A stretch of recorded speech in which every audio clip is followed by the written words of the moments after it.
এই ক্ষেত্রে একটি দলিল নয়, 4-5টি দলিল রয়েছে এবং সবগুলি সহি অথবা হাসান, কোন জয়ীফ জাল নাই। আমি আপনাদের সামনে আজকে পেশ করব।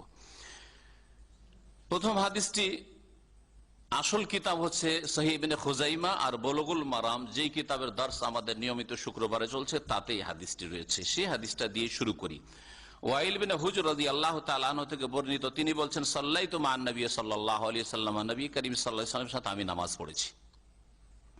ফাওয়াদা ইয়াদাহুল ইয়ুমনা আলা ইয়াদিহিল ইউসরা, অতঃপর তিনি তার ডান হাত রাখলেন বাম হাতের উপর, ডান হাত রাখলেন বাম হাতের উপর। আলা সাদরিহি, কোথায়? সাদর মানে বক্ষ, বুকের উপর রাখলেন। বুক মানে পেট নয়, আর বুক মানে নাভি নয়। বুক কোথায়? এই বুকের উপর, যেটাকে সাদর বলা হয়। এখান থেকে শুরু করে এই পর্যন্ত বুক। তো বক্ষের উপর হাত রাখেন রাসূলুল্লাহ সাল্লাল্লাহু আলাইহি ওয়াসাল্লাম।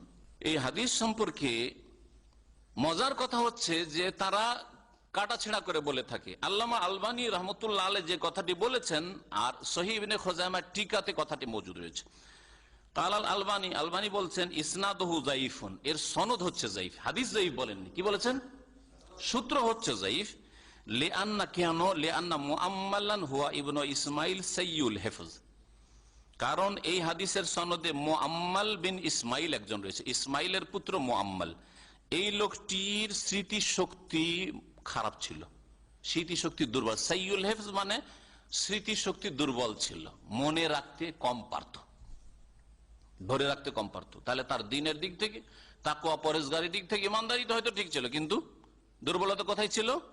কুওয়াত হাফেজা, স্মৃতিশক্তিতে দুর্বলতা ছিল। সেই জন্য এর সনদটা হচ্ছে যায়িফ।